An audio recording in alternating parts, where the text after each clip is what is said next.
do have a green screen thing on you. Be there, baby. Get both of us.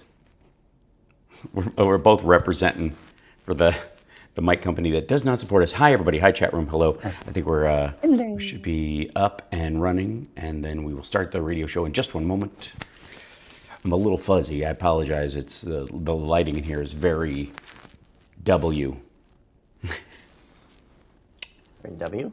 Like George W? No, like the hotel W, where it's all very soft lighting. Oh yeah.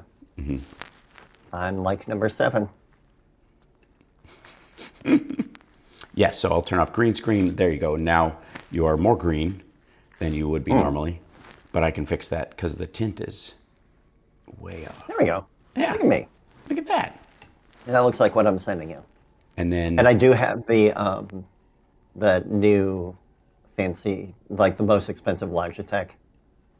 Oh, The look at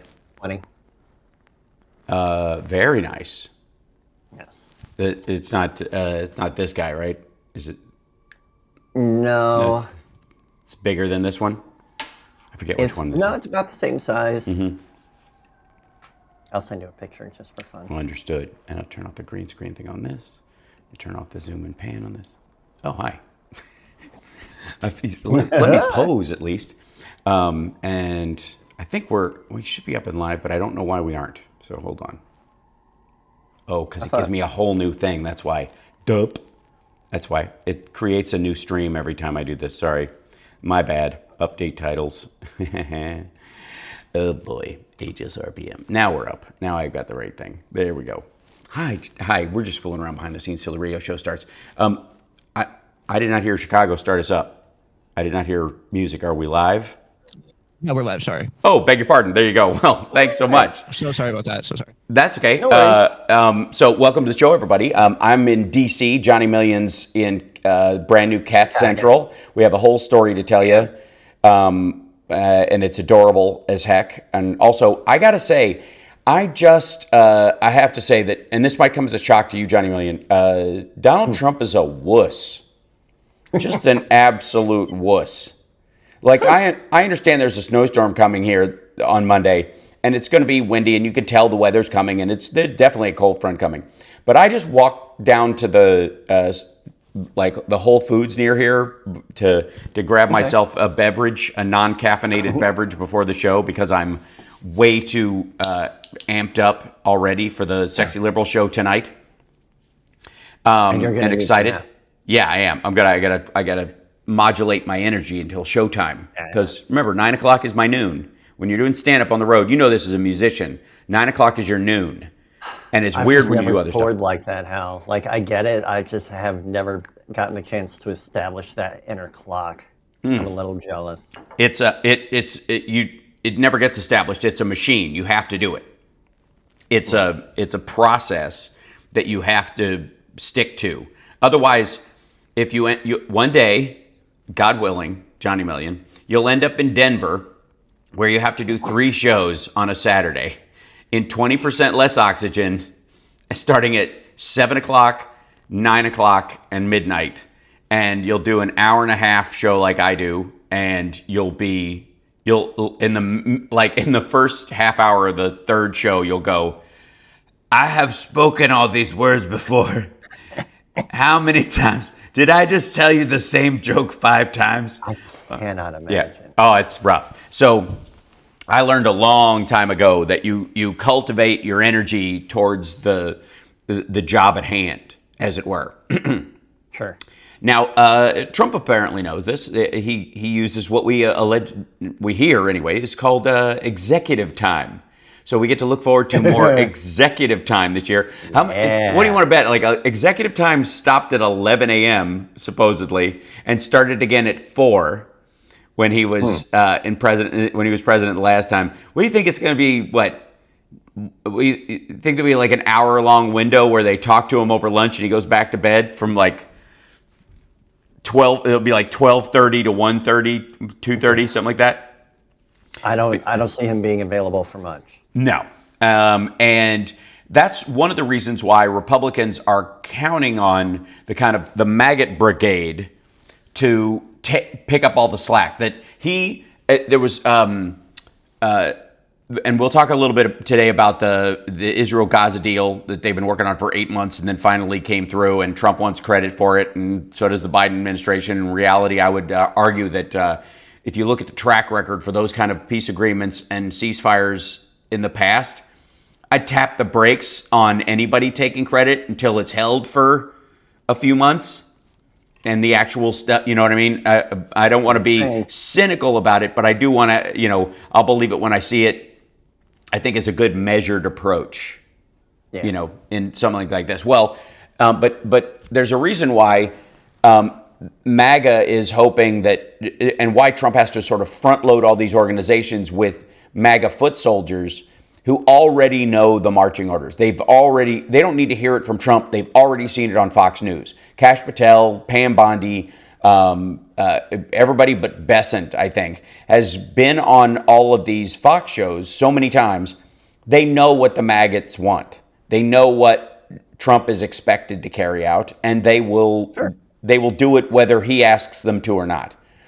There is, of course, the one thing that is blocking them, the one thing they fear the most, the one thing they have vowed to vanquish as the dragon that guards the cave of gold and holds the virgin in torment, the deep state.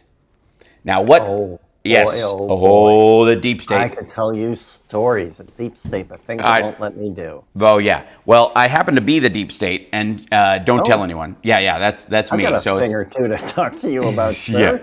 I know everybody gets mad, but it's true. I am indeed the deep state, and I may never hit bottom, but I'll scrape the crap out of the sides. And the deep state, I got to tell you, is a new phrase for bureaucrat. We know this. The bureaucrat just doesn't sound sexy. It just doesn't sound villainous. It doesn't sound like, some sort of get smart version of Spectre, right? So, bureaucracy just sounds like red tape, just sounds like complicated, whatever. But deep state, ooh, that sounds like shadow government. That sounds like coordinated effort. When in reality, it's a deputy in one of these areas or somebody who actually knows how stuff runs going, I don't think that's what you want, basically, every time you ask for something. Every time you ask for something, they go, we tried that. That didn't work out so well. All the pesky checks and balances, which just get in the way. Yeah, exactly. So it will be, on the one hand, the deep state, bane of their existence. On the other hand, the deep state is in many ways, what they call the deep state, is what keeps the government functioning in the first place, right? It is just, it's like... AKA civilization.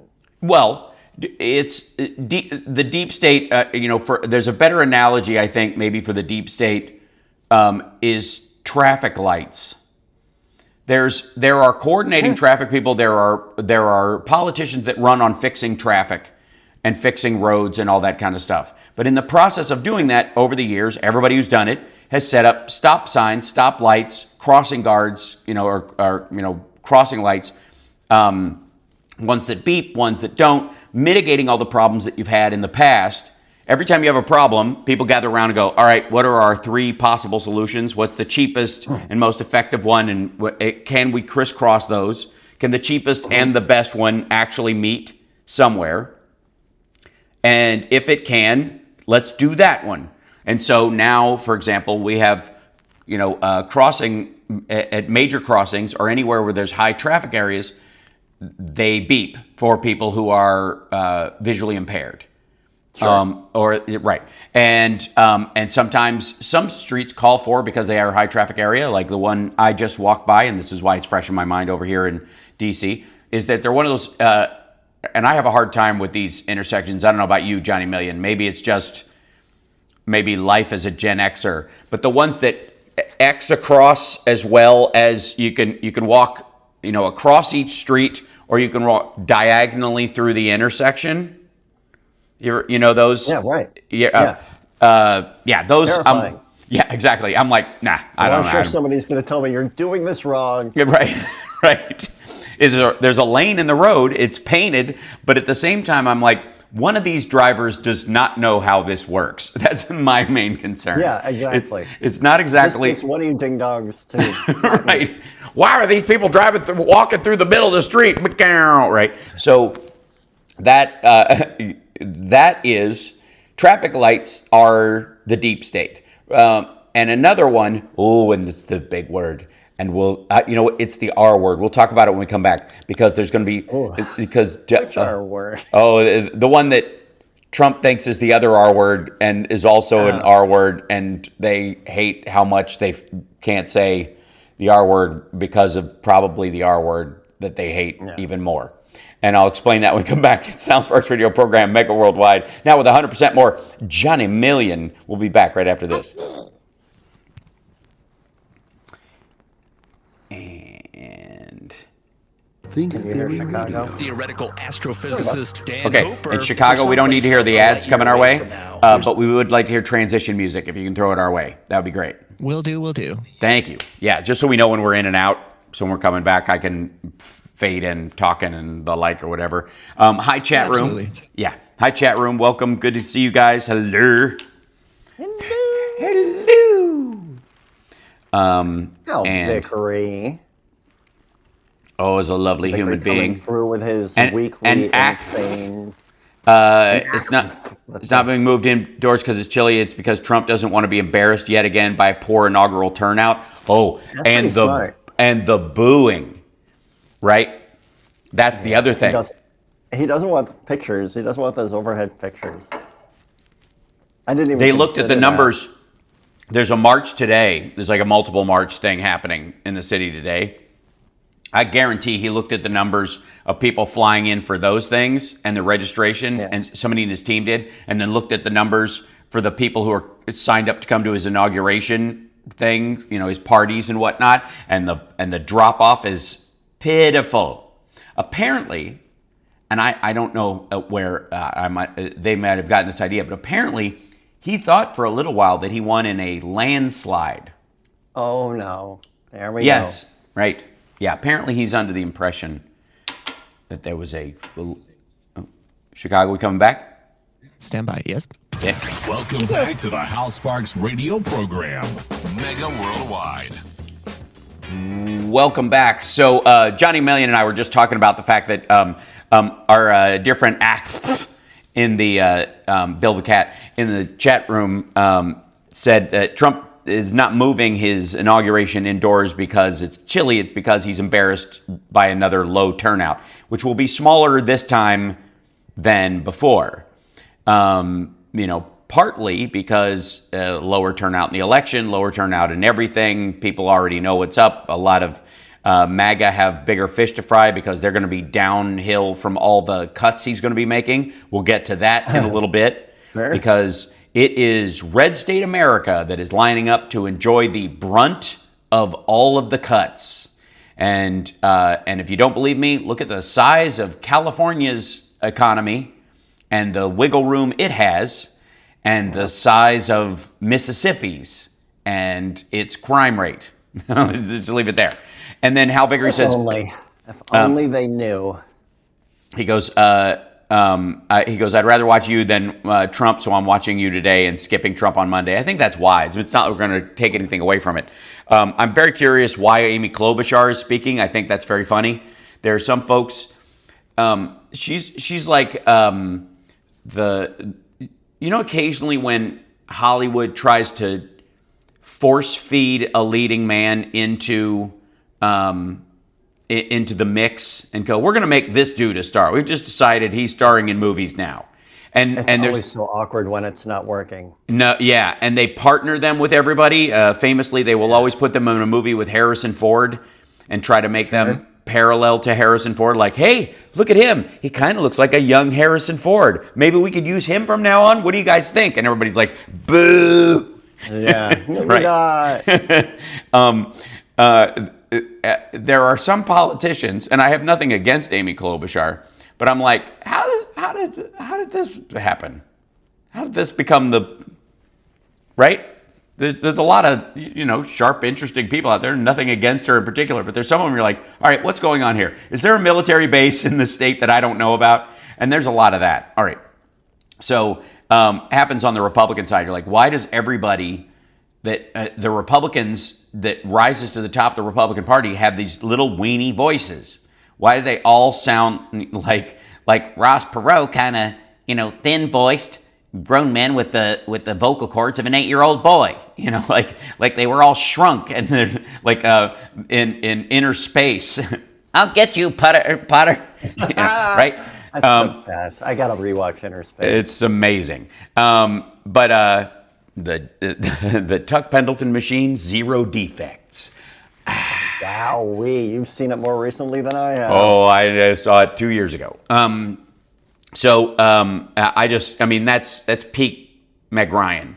Let's just be honest. Oh, peak, absolute peak Meg Ryan, right?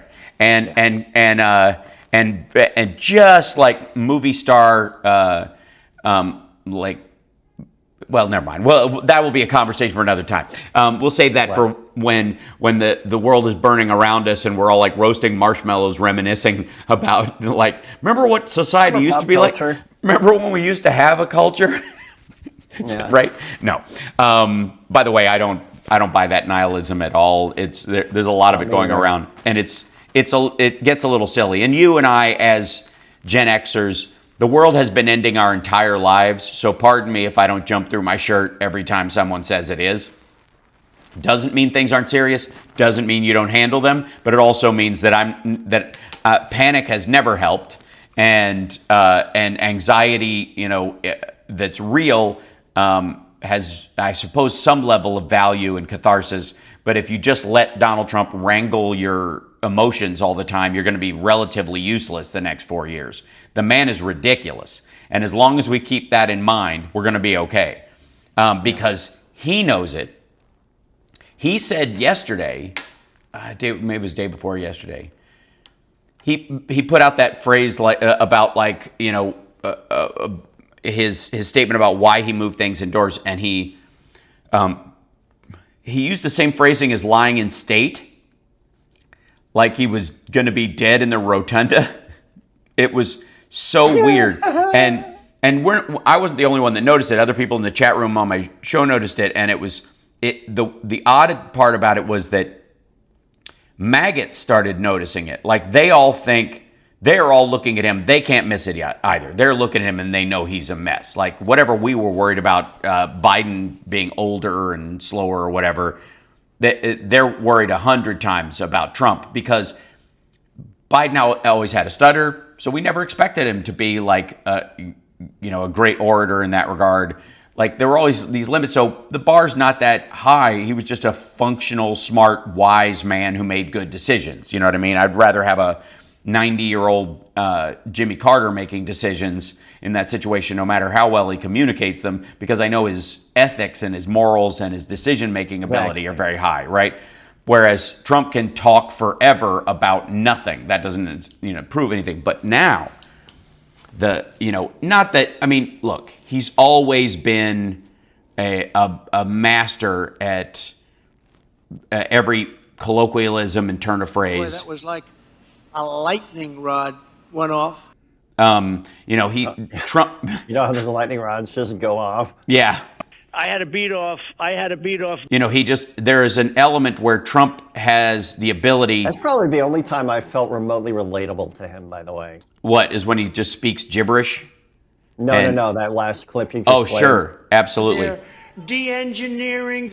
He has, there's always been an issue with him conceptually understanding ideas and concepts, and especially the complexities of them. And then, of course, even the layman terms. Atmospheric filth. Right, that he just doesn't seem to grasp. What we are doing is we want to terminate health care. That he's always, it's always been rough. I just think that we'll see if we enter into the area where maggots start going, well, he always, was kind of loose-lipped around these kind of things. He would, he always said things like... Action replays in magnified fashion. Right. The what slays me is his supporters just get this weird. It's not like even moving the goalposts. It's like they gaslight themselves in order to be able to reconcile the decisions they've made. Right. It's fascinating. It's always been like this. It's okay. Yeah, it's okay. And he's got it. I mean, he's speaking in, it's like the linguistic version of 5-dimensional chess, right? Which is what the QAnon stuff was. You could argue that QAnon, that's how they coped. If you could say anything about that aspect of the QAnon thing, is that was their version of copium. Is that when he typed covfefe, it had to be code. Yep. When he says stuff like this, he capitalizes certain words, and if you do the math, that means Hillary Clinton has been hung at Guantanamo for the 17th time, right? And I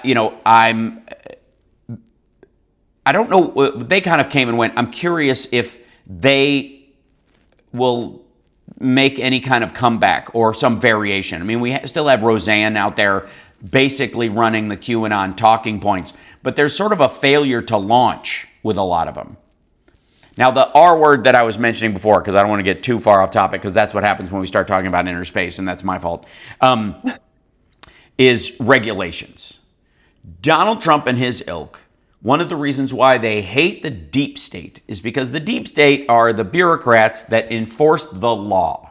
That they're the ones that when you show up with a form to get something done, and you've got to allocate funds that Congress has put out to match what the law says, there's somebody there that's effectively an accountant or someone who's in their job is the application of those funds. They either spend them, or they use them, or they allocate them. And that person is who they're talking about with the deep state and the bureaucracy. They just want to be able to spend the money however the heck they want. And it doesn't work that way, because it's got to go back to Congress. It's got to be, they have to be able to check the books at some point, and Trump and them hate that. And the way you do that, the way bureaucrats are set up in the first place, is through regulations. Somebody's got to keep track, right? Somebody's got to, we have a reason why we came to these. We didn't come up, none of these regulations came out of a vacuum. Some need to be kicked off on the regular because they don't apply anymore. Just like old laws, there's a rule in South Carolina that you can only have 3 of a particular sex toy in your home at any given time. And I suppose that's so you can still call for help. But no matter what. But the general idea is that these regulations usually come in kind of the schoolhouse rock. The idea of we need to get school buses to stop at train crossings, which is a really horrifying aspect, I would have to say, of I'm Just a Bill. Is that what was that about? What was the bill that they were trying to pass? What was the bill for? Oh, good question. To stop school buses, make them stop at every railroad crossing. Why? Because there was an epidemic of school buses being broadsided by trains at one point. I'm just a bill. Yes, I'm only a bill. And these kids are splattered all over the field. Trying not to slaughter our nation's future. Right. So that's what I don't get people even remember that, but that was what the bill was for, right? And he was For like, real? Yes. Go watch it again. They show the cartoon of the bus stopping at the thing, and they had crossing bars going down. Right. It's terrifying. Okay, think about that. And what was he doing? What was that bill doing? He was sitting sad on the steps of the Capitol because he couldn't get past for a while for some reason. The bill to make buses stop at train tracks was being rejected, and felt depressed on the steps of the Capitol. It's kind of amazing if you do a second glance at it. But it was necessary, and it saved lives. And if you get rid of it, children will die. Sorry, Al, I don't like it. I don't like it one bit. It's a regulation. It's got to go. It's too much money. No more regulation. I don't know if you know about me. I'm a free thinker. That's right. What's the ROI? We got to take a break. We'll be back right after this. The ROI on free thinking. Right? What's the ROI on kids and buses and crossing and trains and transit and goods being shipped? We'll be back right after Done this. the math. It's okay. I think It zeroes out. We'll be back right after this. net black.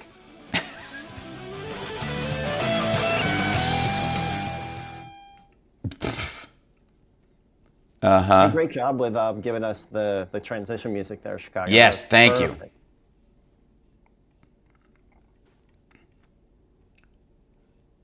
That was exactly how we're used to it. Devin has spoiled us, and we've asked you to step in and be perfect. Paul Young says my volume's low. Your volume is low? Okay, speak up. Yeah. Yada, yada. Yada, I yada. think I'm giving you all I got. And I have it turned up all I got on my end. Hold on. I'll bring my... I might have lied and have a little bit more. Give me some juice. I brought myself down a touch. Check two. Still the same. You big jerk. Hold on. Yeah, I don't know what it is. I'm pinning on my my DAW, heading out to you. DAW. That's the thing, man. That's the problem with digital meters. They never agree. Yeah. Big jerks. DAW.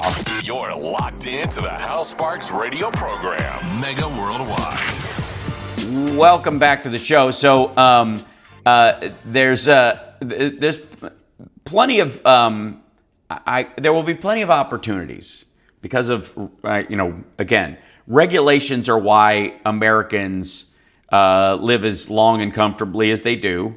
A few more would extend that number quite a bit around guns. You do realize if we shaved off gun deaths, our life expectancy would match the rest of Europe. How everybody's like, easily in the hundreds. Easily, right. It's the thing that drops our life expectancy through the floor compared to other countries. Because believe it or not, Europeans are getting just as fat on snacks as we are half the time. But and again, that also brings us to RFK Jr. He'll be next week, the great Gonzo, as I like to call him. Oh, that's good. Great Gonzo. Right. Yeah, right. I saw Dana Gold say, I don't know if I'm going to be ready to take medical advice from a... Yeah. Dana Gold was like, I don't know if I can take medical advice from a frog for the next 4 years. Right. Watch me dive into this pit of polio. The only thing I regret is you can't do it twice. So he, one of the things that I've been kind of trying to point out to folks is that all the things he is promising to do to make America healthy again and all the stuff that Trump is bringing on, there are only two ways to do it. Carrots and sticks. That's it. You can offer, let's say you make a company take red dye number 5 out of stuff. You can either make it illegal and just blanket, make it a regulation and enforce the regulation. It is now against the law. Starting, I think they started having to phase this out. Red dye number 5 is being phased out thanks to the Biden administration. Totally cutting off. Well, this is another red dye? Yeah. Hold on. Because there was a 40. There were no red M&Ms for years and years because of a red dye thing. So we've come up with another red dye that's yeah, bad? we just hold on. Let me. I want to get the number right because there's a bunch of them. Okay. One of those red dots is got to be in that sweet and sour sauce at the strip mall Chinese restaurants. Right. Yeah, it's the stuff that makes the edge of the orange chicken pinkish or whatever, or the Mongolian beef has that kind of rosy color, right? I'm hungry all of a sudden. But a red dye number 3. Yeah, they've gotten a red dye number 3 is now banned in the U.S. and it's in a lot of stuff. And they're going to phase it out over the next 2 years. And it's in a bunch of stuff. And not surprisingly, it's in Can strawberry. you name anything? Strawberry Quick. Oh, that's big. Yeah. Oh, very, very big. Also, let's there. I'll find a list of these kind of things. But let's say, Peeps, the pink Peeps, which are toxic just to look at. Like that hurts. The packaging hurts my eyes. Pillsbury's Funfetti Valentine's Day Vanilla Frosting, which is swirled with tiny red hearts that use red dye 40 and 3. Dairy and frozen foods, strawberry ice cream, which is disgusting and is wrong and is terrible and wrong and bad and terrible. Edie's strawberry ice cream, by the way, and Popsicle brand fruit pops, they use beet juice for coloring, so they get it's natural, so that's okay. You get ready to buy beet stocks because that's what's going to make up for the loss of this chemical red. They're going to do this. Hawaiian Punch. I want people in the chat to know that I am in no way slandering Panda Express. I will mash Panda Express at the drop of a hat. Oh yeah, that's the one thing. When I eat Panda, I hate waiting. Exactly. I want fresh Panda. That's right. Veet. You know what I mean? Yeah, still pink. Medium rare. That's I don't. Real Panda meat. Yeah, none of this like slow roasted Panda nonsense.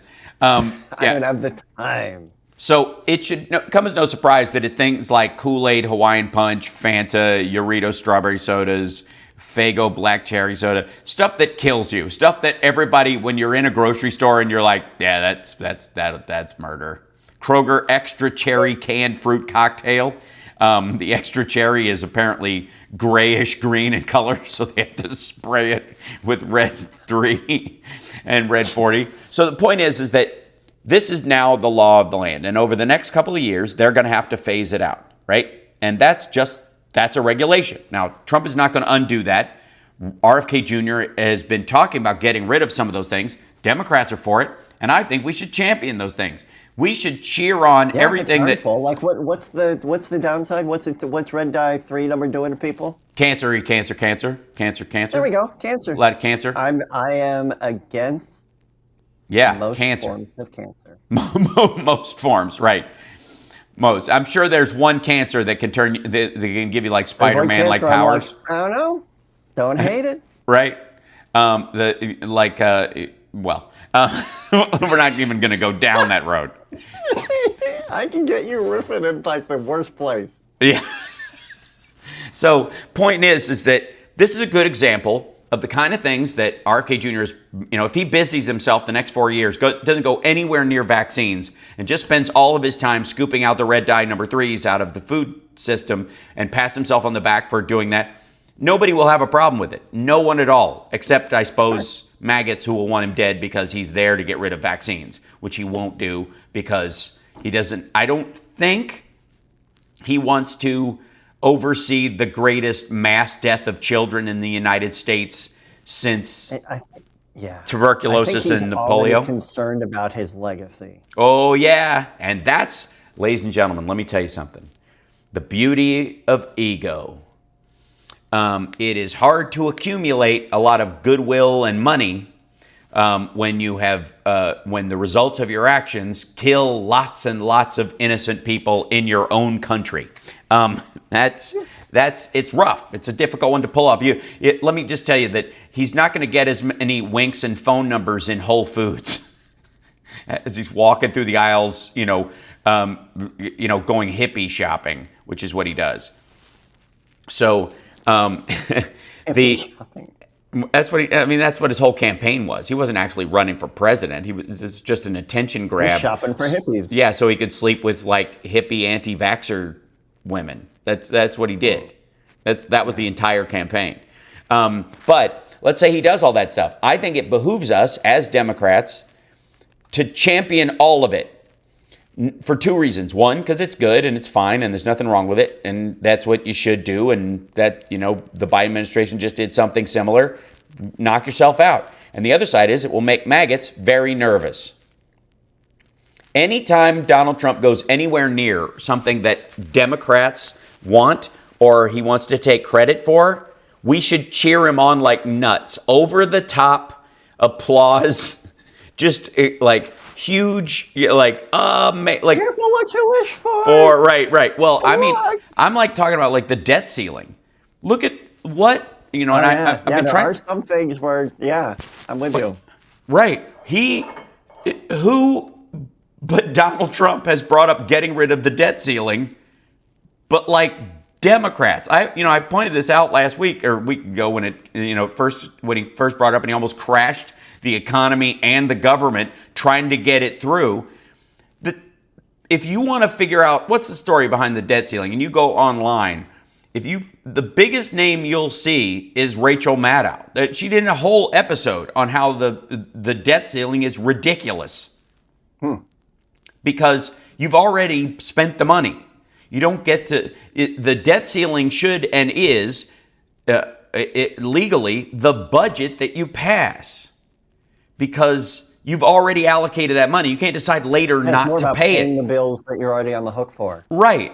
So you don't get to walk it back. The debt ceiling was breached when you borrowed the money in the first place, not when you decide to make the actual payments on it. It's goofy. But who brought it up? Who made it? Not only like staked his political legacy on it, was acting like it was a hill he was going to die on, was going to primary Chip Roy over it. Think about that for a second. Oh my God. Democrats should have gone, he's finally seen the light on the debt ceiling. Hooray. Now, obviously, he wants to do it so he can pass a tax cut, and he's worried that his tax cut will bump up against the fiscal goals and rules that he set for himself. But I don't care. It's not going to happen anyways. He's a moron. So cheer him on when he does those things and make the maggots nervous. I think that has to be part of the strategy this time around. Sure. And certain people like Fetterman or whatever, going to Mar-a-Lago and speaking to him on behalf of their state, they have to. Trump thinks these people like him. They don't. They all know he's a dough-headed, egomaniacal fool who desperately needs attention. And so if you give him some of it, the code word for this is Macron's handshake from now on. That's what Fetterman was doing, was Macron's handshake. Remember when Trump met Macron and Macron just keeps shaking his hand to an embarrassing level and just won't let it go, and it's like patting him on the shoulder and like, we're buddies, like that, to the point where Trump was like trying to get his hand back. And Please stop. Did Macron turn around and give France away to Donald Trump during his presidency? No. It was one of the most dug-in leaders he had to deal with. But every time he saw him, big Macron handshake. Good to see you again, buddy. Now look at you. What a grip you got there. You are so manly. It's about, don't keep shaking my hand. It's so strong. Have your hands gotten smaller since the last time? They are more fierce than I remember, keep hashtag Macron's handshake. That's what is going to be necessary from Democrats if we want him to not, deny disaster funds. And and again, we're not the first generation of humans to have to deal with a sponge-headed, inbred moron who thinks the world of himself and has to have his ego stroked lest the kingdom fall. We fought a war to avoid one of those guys right before we came up with our Constitution. So this has got to be part of the strategy, and you will get used to the idea of me referring to that as we go forward. And the best thing about it is that it makes maggots nervous. If you think, watch how our side flipped out when, like, Joe and Mika, who I have no love or sympathy for, I'm not a fan, or Fetterman or anybody else, we're soft pedaling Trump stuff, and everybody see how like we were acting, like our side was like, oh my God, how dare they? Do not give an inch to this man. You are a traitor to the country. Think about our reaction to that, our suspicion, our anger that you saw play out. Multiply that by 10. That's how the Trumpies felt about it. The panic that on our side we felt about Fetterman going and talking to him, maggots got way more scared. A day should not pass that that Trump is not reminded that Besant used to work for Soros. I mean, like as of Monday, as of Tuesday, it'll be 24 hours of Donald Trump having hired Soros's former deputy to run the economy, and off we go. Because again, the full frontal attack is not going to work. It's not going to work with this crowd because they don't respond to outrage. They don't have any morals to feel indignant about. They don't actually care about anything about their egotistical standing in the world. And the only two negative emotions you can actually trigger in them are paranoia and to some degree like anxious rage. He's going to betray us. That's what they feel about Trump. Trump just appointed someone to be head of the Department of Education. It's going to be, what's her name? Peggy Schwinn, of the bicycle family. Wow. Of the bipedal Schwinns. No, I'm pleased to announce that Peggy Schwinn will be the United States. That's not that funny, John. By the way, United States Deputy Secretary of Education. Peggy has a strong record of delivering results for children and families. She previously served as commissioner in the Tennessee Department of Education and the Texas Education Agency, and the deputy commissioner for standards and engagement. The deputy commissioner of special populations and monitoring. It's like he grabbed her Wikipedia and covered. A former teacher herself, Peggy became the founding principal of a charter school, which she believes is the power of school choice. So that's where they're going or whatever. And is committed to delivering American dream to the next generation by returning education, quote, back to the states. What did MAGA respond to it? Don't you dare start reneging on this. They're mad because by appointing her, that he thinks that Trump's not going to get rid of the Department of Education. How is he going to stop woke in schools unless he's got federal dollars to use as a carrot or federal education regulations to use as a stick? We'll be back right after this. It's the HAL Sparks Radio program, mega worldwide on WCPT Radio, Chicago's Progressive Talk. Now with 100% more, Johnny Million, twitch.tv/it's Johnny Million. It's Johnny Million!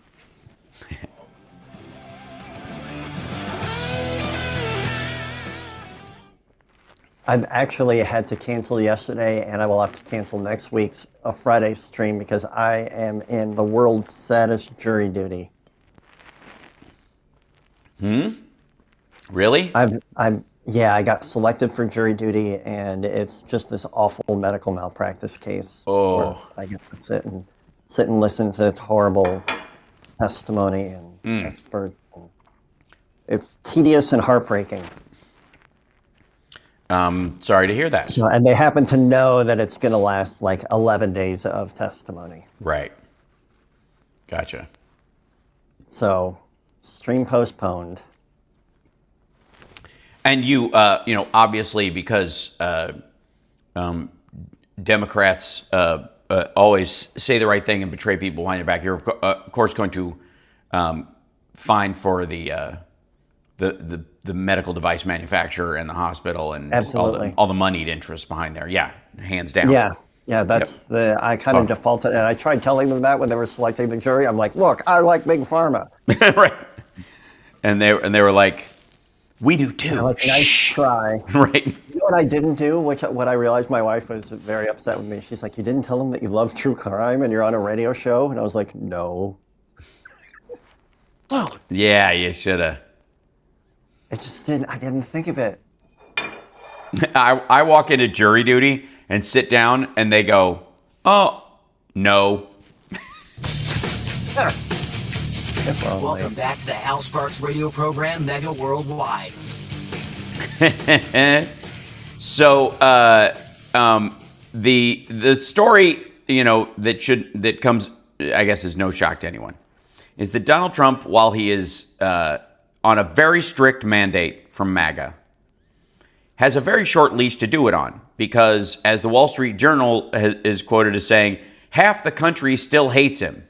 Well, I would venture to say over half, because because less than half doesn't like him, or does like him. So 41% favorability rating, which is literally just over the 36% of hardcore MAGA that exists out there. Like, he's just got a little bit of a window, and it's only because there's a lot of entrenched Republicans who need their guy to win and vote because R on the shirt and Dems bad and blah blah blah and trans kids, migrants, something or other, right?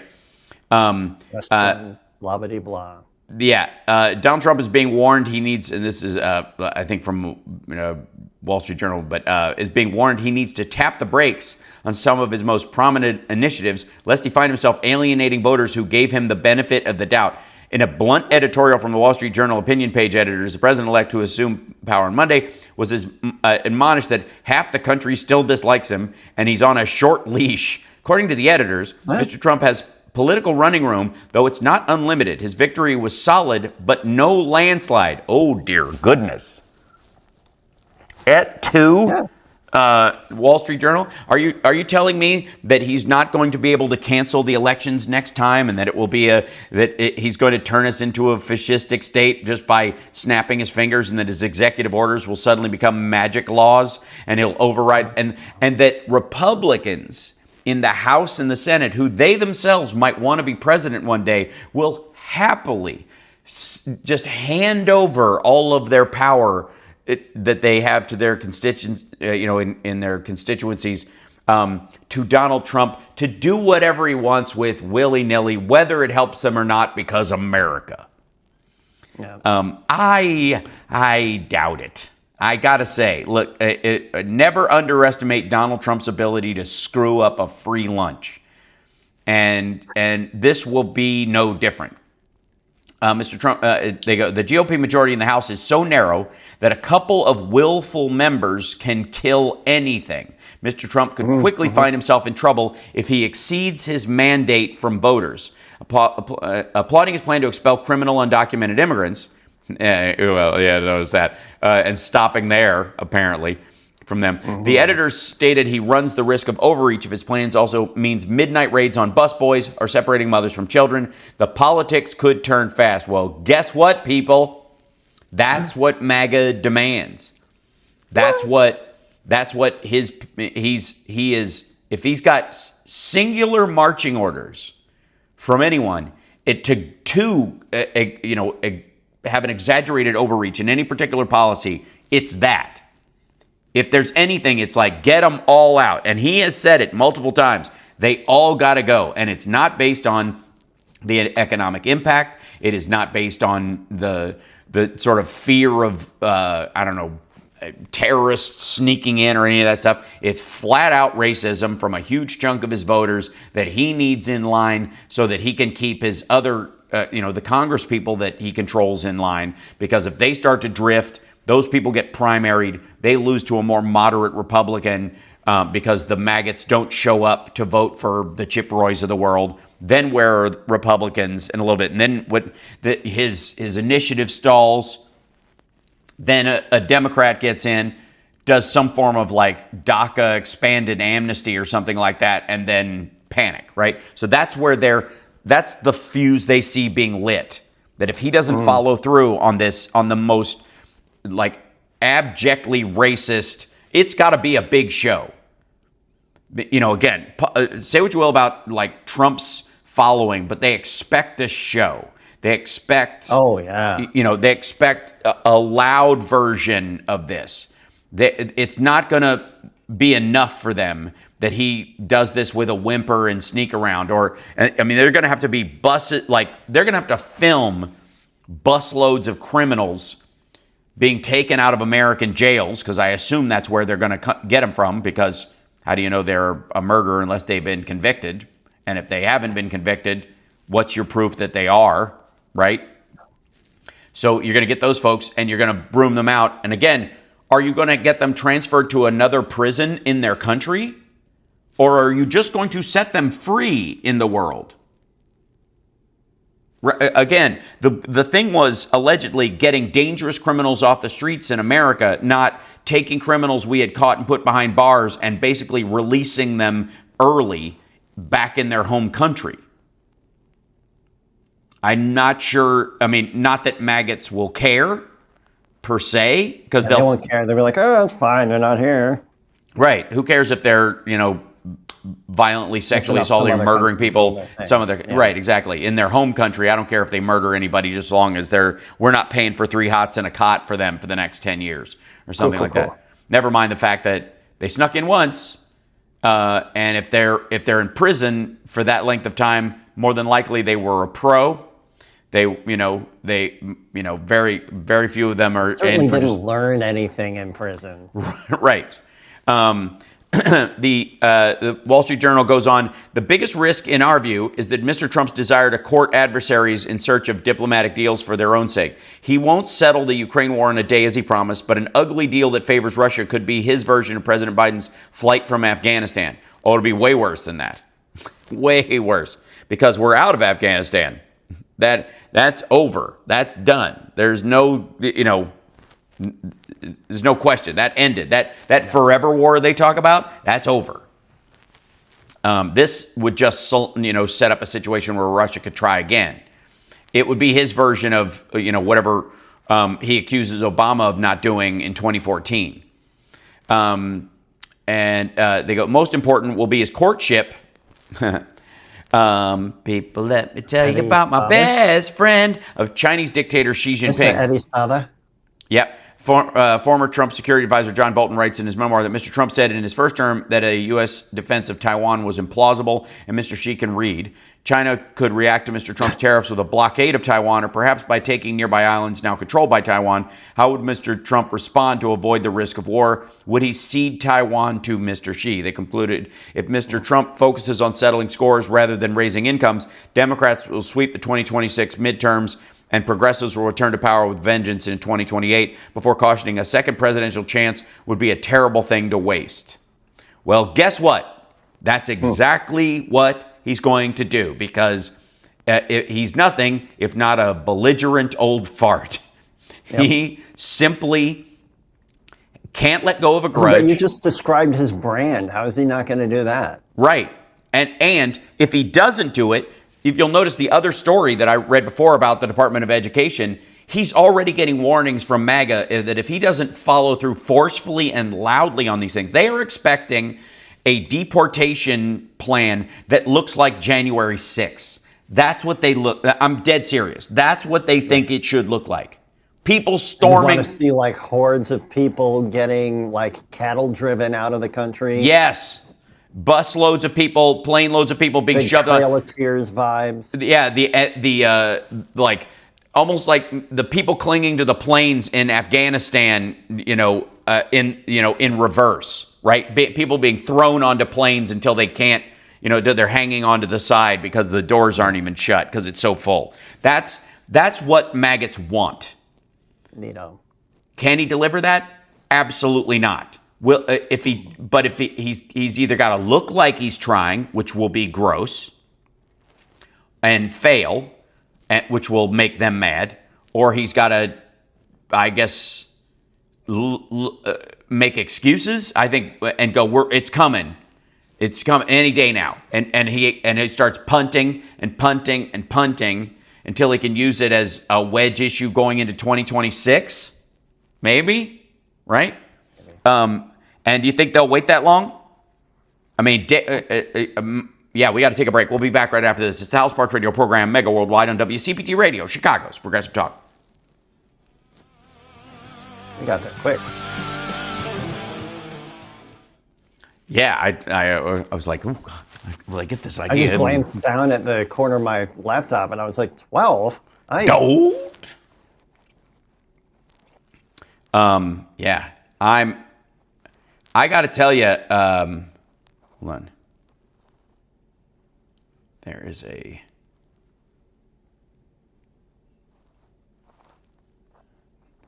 Hold on. I got news for you. And Phil's not with us second hour chat room, just so you guys know. I didn't get is he just, aw. The cat is giving you kisses at Andreas. I don't know if you can see that in the Discord. I can't. No, I don't. I'm not on the Discord. What? I'm not. What? How dare you, sir? Do you have a Discord? Do you have a Discord account? It's like I just use it for like sharing movies with friends and stuff. I don't have like a big public one yet. Okay, well, at least I can invite you to mine. I would happily do that. That'd be amazing.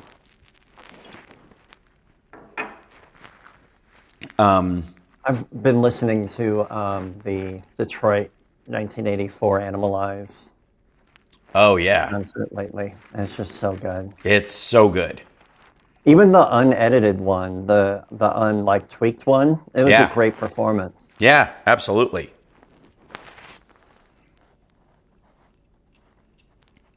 And Bruce had not been in the band very long at all. He nails it. Yeah. And such a we're this close to being friends, like actual hangout. I hope because so. I've seen him so many times. I've seen him so many times now that it feels like family already.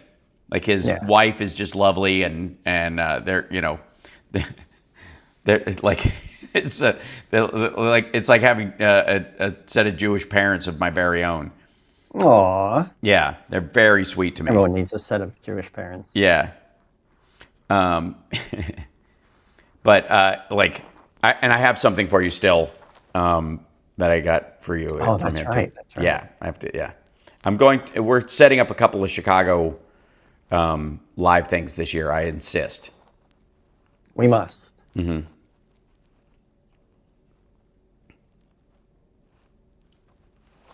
And we'll let's see, and we could still do some question farming, even if it's just me and you. Sure. Yeah.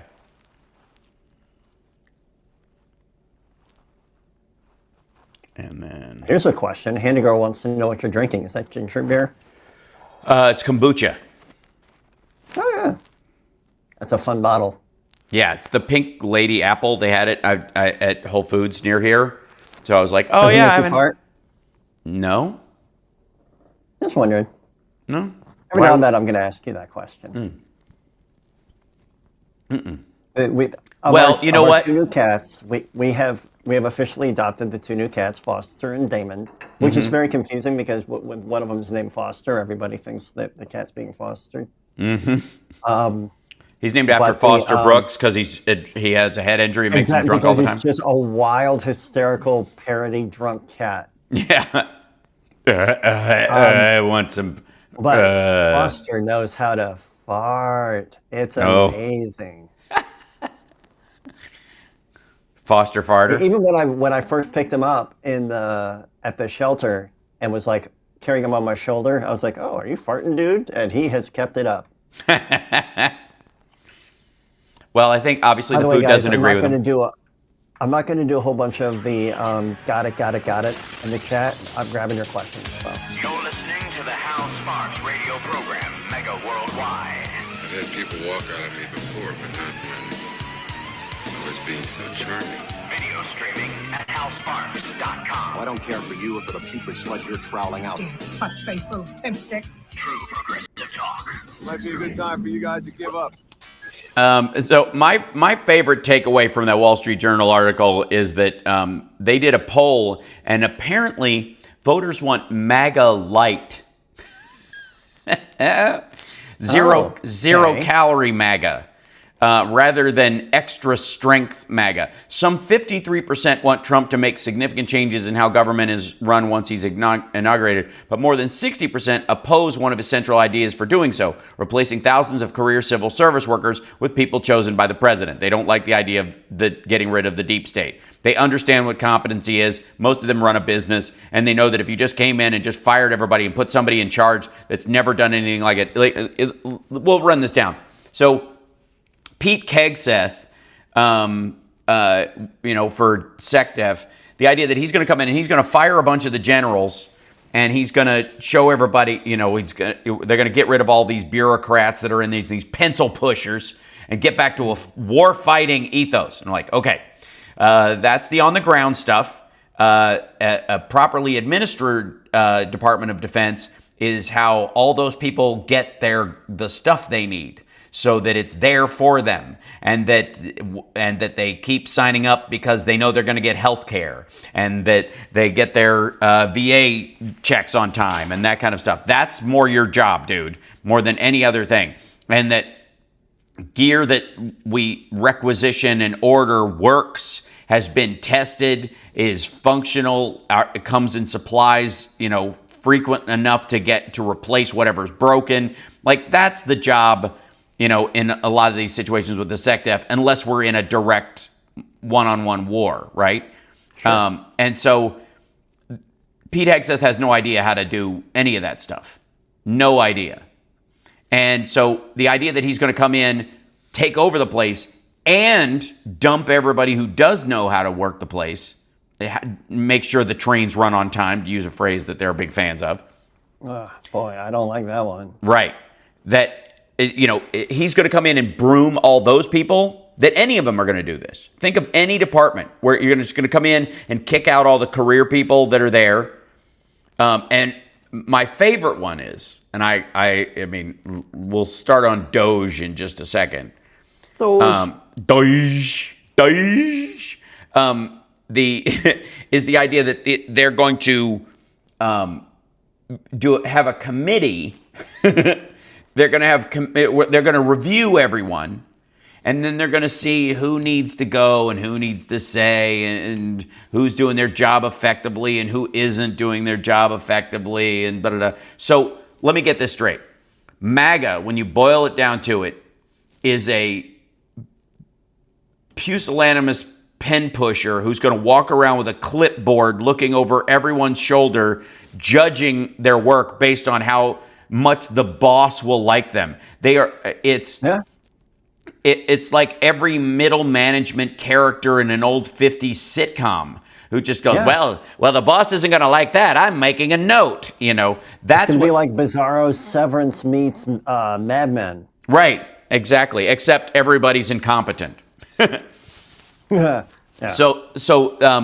But this was part of their poll. So 53% want significant changes, but they don't want those significant changes to be too significant. More than 60% also oppose eliminating the education department, a marquee Trump proposal for pairing the federal government. Only 18% would supersede congressional powers and give Trump more authority over federal spending as he proposed. 18%. That's like half of the MAGA base. Even half of the MAGA base is like, nah. And you know why? Because they fell on Chip Roy's side of the argument about the debt ceiling stuff. And they heard what did Chip Roy say? Well, he didn't want to end the debt ceiling. He was flat out against it. He was like, there's no way. And Trump got mad at him and wanted to primary him because he wouldn't allow that to be added to the package. And that if Mike Johnson added eliminating the debt ceiling to the budget they were putting through, that Trump wanted to, remember he was going to shut down the government before he even took over. And that was what it was over. And now there's this whole, we want one bill, but there might be two bills. And there's always going to be at least two bills. You know why there's always going to be at least two bills? Because if you put it all in one bill, enough people will hate enough that's in it to shut it down.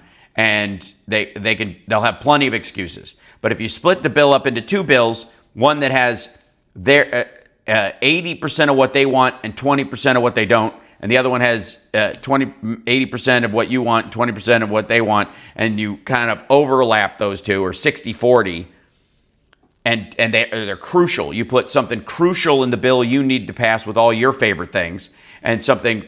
That's so maddening. I hate that. That's how it's got to be. I mean, it's democracy. You're going to have to get everybody on board, and you're never going to do it program by program, and it's a waste of time to even try. The allocation of it is a little silly. So, and it's like the lady on 9 to 5 says Georgina. It's exactly that. Like the one who is sent off to learn French. I remember that.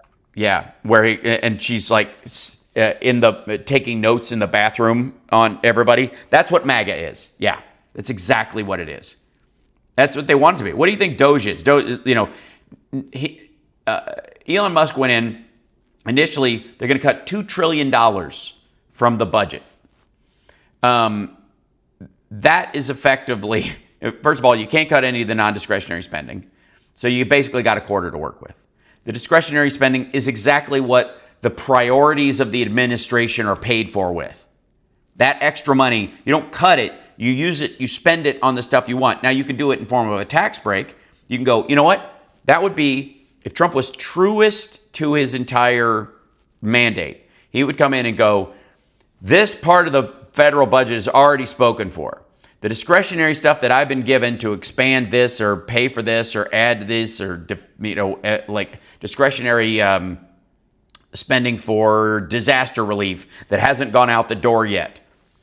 I'm just automatically going to zero that out. If we need it, we'll ask for it later. Congress will have to go in. But this money, I'm just not going to spend it. And what I'm going to do is I'm going to turn it into a tax cut. It'll be a pitifully small one, but it'll be real. It'll be paid for directly. I'm shaving half a point off everywhere I can. We're not going to do a big 6-point drop that's all flashy. Everywhere I can, I'm just going to cut this off your taxes. I'm going to cut this off your taxes. I'm going to cut this off your taxes. And everybody would hate it, but it would be true. It would be a real thing, right?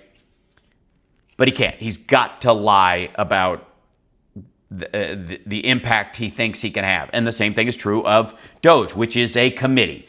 Let's not like split hairs about it being a department. It's not a department at all. It's a committee. And we've seen this for years. Yeah. Where people put together Trump even mocks blue ribbon committees on gun violence and child safety, right? Because he's put Melania on them over the years, and he makes fun of how little effect they actually have on the problem, right? And so... So what makes something a blue ribbon committee? Oh, it's fancy pants people. The reason it's a blue ribbon committee is because the people on it, it's not like the People's Committee for, to establish anarchy within. People screaming into a bad microphone. Yeah, exactly. We are the committee for the, we want everyone to change their underwear every hour on the hour, and you have to wear them outside your clothes so we can check. I think the powder is going to his head. The blue ribbon committees are rich people sitting on committees and congratulating themselves and eating nice dinners and talking how terrible it is that poor people and the middle, the middle / lower class have to deal with these terrible, terrible things. And that's what Trump has always bogarted those in the past. He shows up, he doesn't contribute, but then he shows up and insists on being put in a seat of honor. He did that all over New York for a long time. And Melania did a bunch of these things, as rich housewives do in New York. A lot of them have these as their pet projects, and fine, nothing wrong with that per se. But ultimately, some of them do some good things. Some of them do result in. You said doo-doo. I did say doo-doos. Yeah. That's right. That's right. They do result in some effectuated policy, or they gather a bunch of money, start a charity, the charity blossoms into something else, and eventually have St. Jude's or something like that, right? That would be one of those versions of it, where a blue ribbon committee, of people or somebody had an idea and they put one together and then they actually turned it into something. But in the case of Trump and his ilk, according to him, and according, obviously Melania's Be Best is an outlier because it was magnificently successful. And I do think it's a little hard because I like swearing in public, but I understand that the rules are now that you can't say naughty words on the internet anymore, thanks to her. Cannot. So tip of the hat. But he views most of those as useless. And maybe in large part they are when he's involved. Yeah. Right? That I was I would argue that Prop 2, which I helped raise money for, that stopped like animal cruelty in agriculture in California, started with the Blue Ribbon Committee, bunch of rich Hollywood people who cared about animal rights, getting together, having dinners together and raising money, and then trying to get this thing on the ballot, and then they actually resulted in changing the law. It was good. But when Trump's involved, I'm sure it's doomed from the start, because it'll end up whatever money it makes is going to be used to buy him a portrait of himself where someone is painted 6 inches off his waist. So this is the hard part is because it's Trump. There's this mythology that this is somehow different than some of the Reagan-y stuff we saw back in the day. We got to take a break. We'll be back right after this. And I think there's some questions, Johnny. Is that the case? Yeah, we got questions for both of us here. Excellent. Okay, we'll be back right after this. It's the HAL Sparks Radio program, Mega Worldwide. Phil isn't with us right now. He's in Kyiv. He's safe. Don't worry. But he wasn't able to make it today. We'll be back. Oh, wait, he is? Hold on. Where did they go? Yeah. Gotcha. He has a conflict with scheduling. Thank you, Andrea. I just saw the Philip at the bottom of it. I'm like, wait, he's here? Like, oh dear. What good are charity groups if you can't steal half the money? I know, Fred Bear. It's so sad. You know what I mean? Yeah. Where's JP Mandel? It's a good question. I haven't seen our new VP anywhere in months. He'll be around, I guess, sort of, we suppose.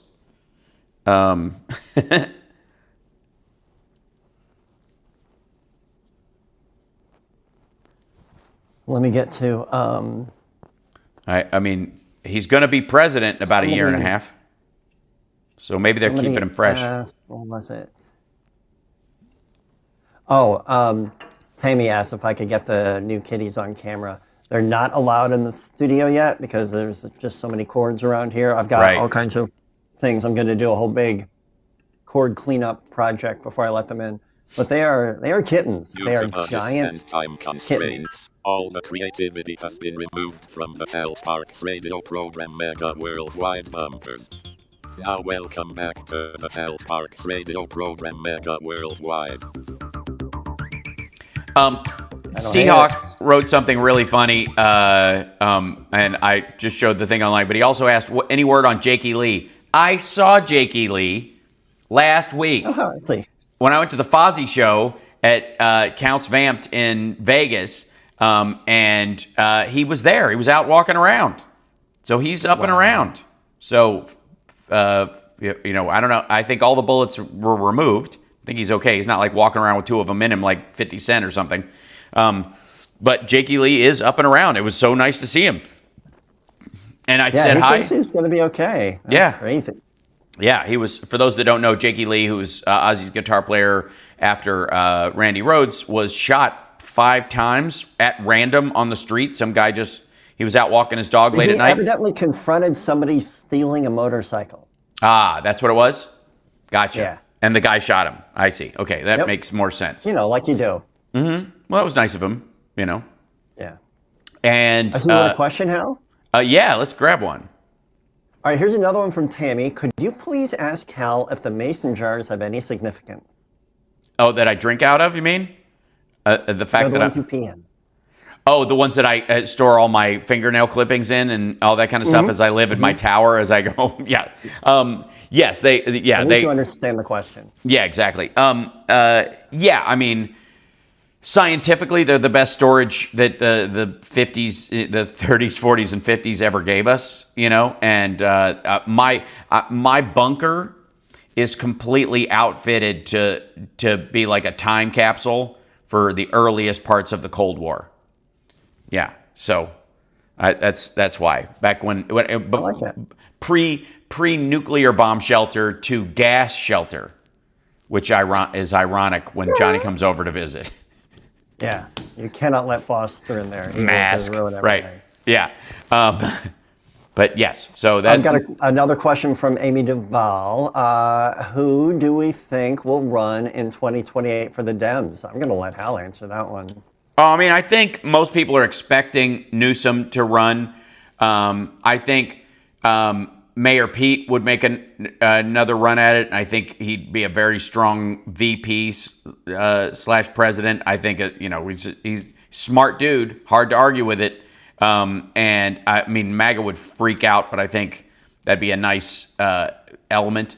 I mean, you have people, women like Whitmer and Granholm who are very qualified. The question is America in our diversity capable of electing a woman anytime soon? Because it's not like our diversity solves that problem; it exacerbates it in some ways. So that will be the issue. But I think Shapiro's a possibility. But you'll also see, a couple of senators that might run, that ran last time. I think, we've got a good deep bench, and a lot of them are young enough to run a couple of times. So I think they know that. And of course I'm running. So I'm running. I'm running for president. I will be running for president. I just got to, in about a year, I got to start gathering signatures because I don't have any money. So I'm going to have to do it the old fashioned way. I'm going to have to drive across the country in a Winnebago. Hey, sign this so I can run for president. Yeah. So Mary P asks, and this, I don't know if I have all the context, can we build civic engagement around those concerts, Hal? Around which concert, sorry? I don't know which concerts, Mary P. I'm sorry. Follow-up questions are hard here. I would say yes. I would argue around any shows. Like I want, and I've been talking to John Fugelsang about this. I think sexy liberal is needed more than ever. And we shouldn't wait until we're in crisis mode or something. I think we have a responsibility to pile on this nonsense from day one. The idea that we should take a break and let this guy off the hook for a while seems maddening to me. Since mockery is the only Achilles heel Trump seems to really have, and it's the only thing that matters to him is being made fun of. It is the single greatest arrow in our quiver. And I feel like we have a responsibility to do it. And so, yes, along with that, I would argue beyond petitioning that, there's a piece of legislation I'm working on that will be introduced in the California legislature sometime soon, I hope, working its way up into the offices to make sure that all bots online in California, if you want to have a company in California, you want to use a social media thing and it has bots, they have to be duly marked. They have to be labeled. Agree with me. Yes. Well, yes. All bots must be trained as an LLM on all the praise I've ever received. Yes. Yeah, and none of the negative remarks, none of the criticisms of me in the past, and so. Like that kind of bill, those kind of things, I think we need to start working through both state legislatures, make real plays around that area, things that help genuine people. Democrats need to focus on the state legislatures while this is going on. While Trump is screwing up on a nationwide level, one of the things Dems can really do is focus on state legislatures, city halls, and that kind of stuff, where you're presenting ideas at city council meetings, presenting bills to your state legislature, stuff to actually save lives and make life better for people, so that even if they shoot it down, you have them on record as shooting it down, and you can move that progress down the line. Like this should work on a national level, if we get the chance. That would be it. So there's another question here from Al Jazeera 128. Johnny, what are your ties to Maryland? I grew up there until I was 10 years old and went to my first baseball game there, the Orioles. And so that's why I still care. Yeah. You didn't know that? I did not know that.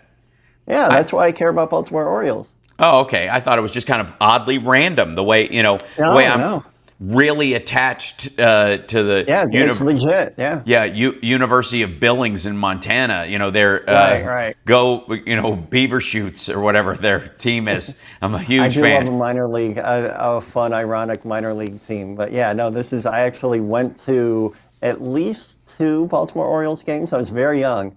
And my parents liked the Red Sox. And then every time they wanted to see the Red Sox, they were playing the Orioles. And I would root for the Orioles, and my parents would root for the Red Sox. And the Orioles, I don't know if the Orioles ever won when we went there. But eventually the Orioles won the World Series around the same time with all the players that I knew. That was very exciting. That works. I mean, I fell asleep in the parking lot of a truck stop in I think where was it, in the Panhandle of Florida. So yeah, and so that's why I'm a big fan of the Fighting Boll Weevils, the local community college lacrosse team there, because I feel a kinship. You know what I mean? Yeah. So much life in that one evening. Seattle Susie Q wants to know, can you ask Hal for the website he was on with all the statistics the other day? Oh, yeah. It's Andrea should have it in there. It's panda express.org. No. Let's see. Statistics. I'll find the thing. There's I'll find it in here. I will post it. I think we still have it. Andrea, maybe you can throw it in there. I know you have it in. You posted it in the chat yesterday. But yeah, we'll put it up. We went through. Yesterday as kind of a sideline thing. I went through a sort of the stats about certain states and how terrible, quite frankly, a lot of all of Mississippi is, and how if it wasn't for California, Mississippi would look like Bartertown. And there's an argument. Because they're funding Mississippi?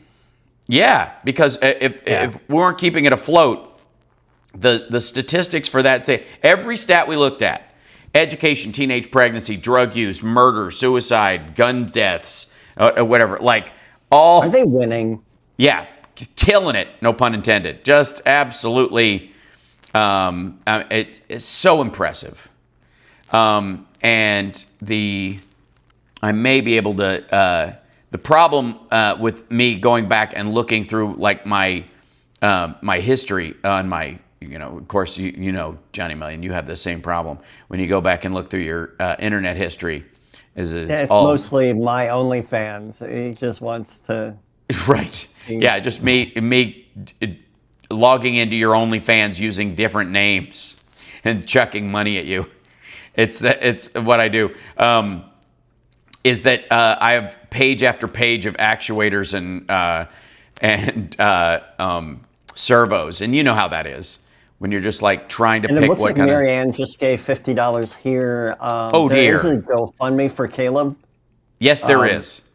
Which I think I can find. Please, I will forward that, Marianne. I will give that to him. Thank you so much. Yeah, people have been great. He was. We were going to have him come down and do a song at the Ultimate Jam Night on Tuesday, and he just can't.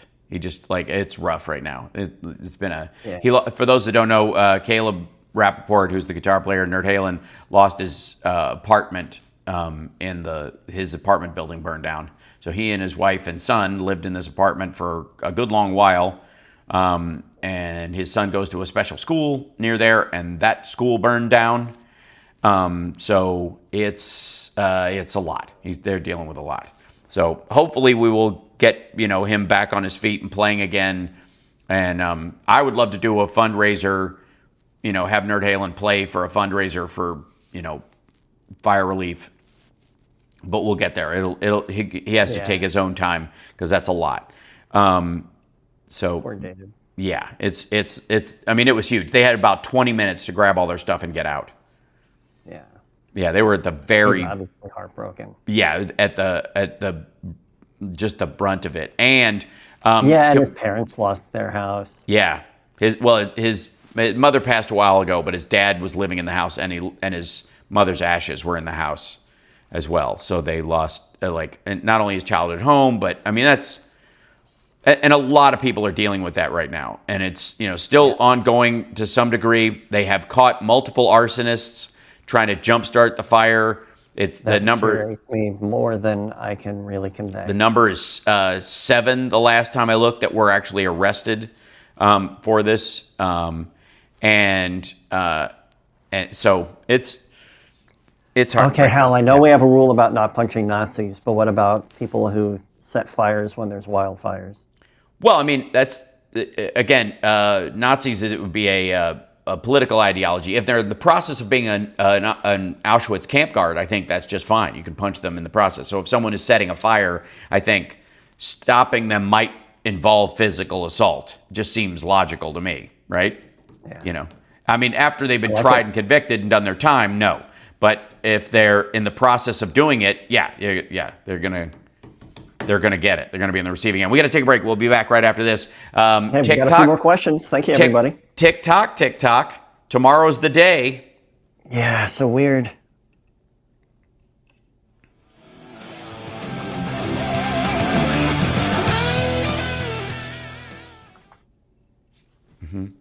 Seattle Susie Q, who's very fast and loose with the questions today, is asking, why is there a rule about punching Nazis? I don't punch anybody because of how they're dressed or their ideology. If they're actively involved in something, then that's self-defense or the defense of another human being. But just because someone's walking around dressed however I'm not free hitting anybody because of their costume or what they're saying. Got to tip you at least $5. No free hitting. Yeah, right. Oh, I can be hired to beat the snot out of someone. I have a price. Don't get me wrong. Don't get me wrong. Right. Yeah.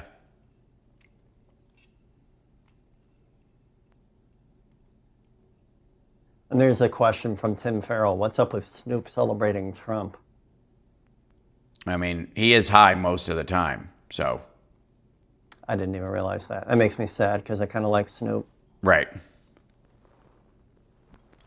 But I've had a lot of those moments in the last few months. Yeah, I mean, again, like, in some ways, well, I mean, it's hard to say. I mean, like, this. I don't think it's Diddy related. This is Damian Perdue of Think Theory Radio, Saturdays at 6 p.m. You're listening to Hal Sparks' radio program, Mega Worldwide. I thought there was going to be like a new one every break. I was so excited. You want more, Hal? We'll give you more. Hal Sparks' radio program, Mega Worldwide on Chicago's Progressive Talk, WCPT 820. Hoo-yah! That's right. So before we get to another question, TikTok. Tomorrow is the day where TikTok is banning, along with it, CapCut, the software that you use to cut on there, and that is because it is twofold. One is not the data that there's this weird thing, this response where like they all take your data. No, they don't. There are rules in the United States and Europe about what data can be taken and how much you can give away. You have the right to give away all your data and sign off on it entirely, or you have a right to pick and choose. And when it comes to TikTok, whether you pick or choose or not, the Chinese government has access to all your data and your moving data. And the story about TikTok is, I think, better summed up in the change in rules on DJI drones. So DJI drones are now, you can't sell them in the United States. They have now become officially illegal. They still exist. If you have one, you can still use it, but they're not selling them anymore. And that's because all the GPS and tracking data is fed to the Chinese government, and everything it sees, everything you record on yours, it uploads. And therefore, because of their editor and because of all that stuff, they keep all that data. Oops, I lost Johnny for a second. I don't quite know why. Hopefully it's not, he'll be back in just a second. But China just changed the rules on DJI software that they will no longer, there he is. Welcome back, Johnny. You were attacked by the Chinese, clearly. China just changed the rules on DJI software where it will not, there's not this auto fencing that keeps it from flying into restricted airspace, military bases, airports, stuff like that. There's automatic geofencing software that was in DJI drones where it will not fly over military bases. It will not fly over these places. It has to stop. They turned that off this week. So if somebody's flying a DJI drone, it might warn you, but you can turn it off.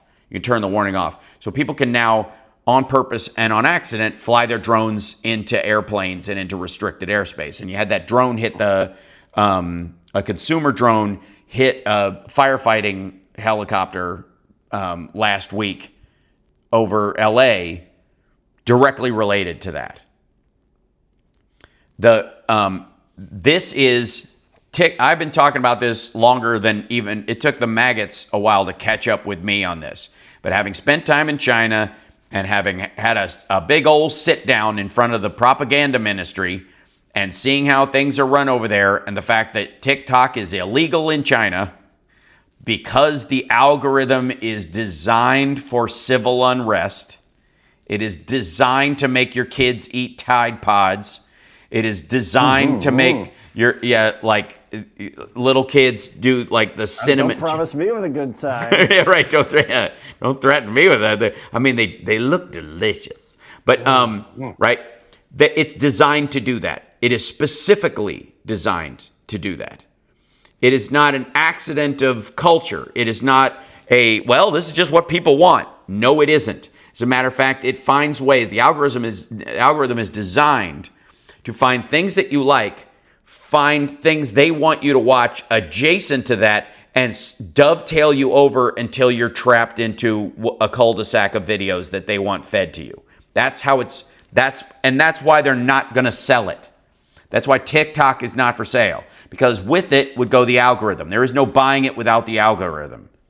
Yeah. Because it is the nature of it. You know what TikTok without the algorithm is? Vine, Snapchat, Instagram and YouTube Reels. It's the same software. It's the same thing. The only difference is that algorithm. And that algorithm is based on effectively military psychological warfare. Everyone knows this. Trump just all of a sudden doesn't care because he thinks it helped him win the election. And it absolutely did. Because the Chinese would have rather had him than Biden. And they think he's going to play nice. And so far, so good. The TikTok CEO is going to be at the inauguration on the dais with him. Amazing. Yeah. So TikTok itself is malware. It is wholly different in its design than the version of it that works in China. That should give you, that should give you pause just to start with.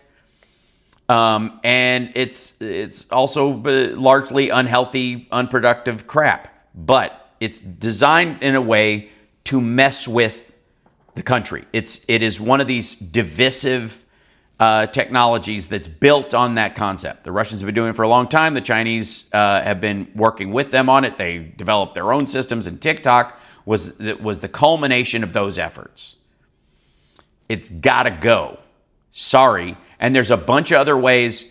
There are a bunch of influencers in the United States that are making a lot of money on TikTok who are pushing back on this. Like, I make a great living on TikTok. Yeah, but you don't make that living based on real advertising or real viewership. You make that money because you are paid by the Chinese government. That tenant media thing that we went through with like Tim Pool and all those guys being paid by the Russians via tenant media, this company, and they didn't have to have a certain, there was no limit on, they had to have 1,000 or more views. Like the videos, they were being paid $100,000 for these videos, and they didn't actually have to flourish. They didn't go, hey, we'll give you 100,000 if it matches this number, or if you get this number of views, or you promote our product, or there's a click through. There was none of that. It was just post these things. That's because they were paying them for the other stuff they do.